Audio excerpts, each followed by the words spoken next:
I'm Talia, and I'm going to read The Shepherd Boy's Christmas by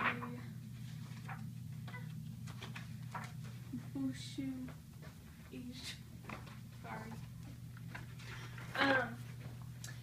It was evening, and two people were traveling along in the sunset. The woman rode on a donkey, and her husband walked beside her. They moved slowly, for they had traveled a long way and were very tired.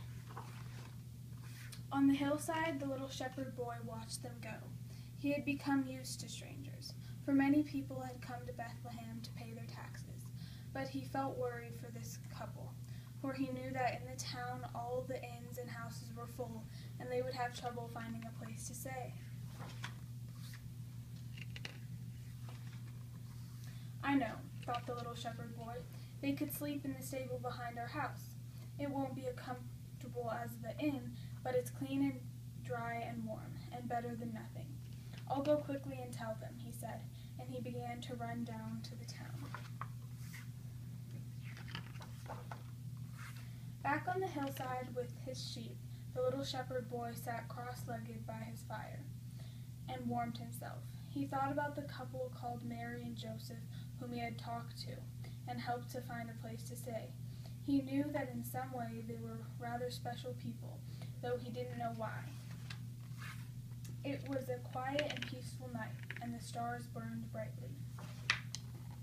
All at once the sky was lit up by the bright and shining light of a star that shone in the east, and on the wind came the sound of voices singing and calling, and telling that a baby king had been born in the stable in Bethlehem. The little shepherd boy was frightened, but very excited, for he thought he knew where to go find the baby king, and he ran down the hillside towards the light of little town of Bethlehem. He found Mary and Joseph and the baby in the stable, behind his father's house, and felt proud and pleased that he had helped them.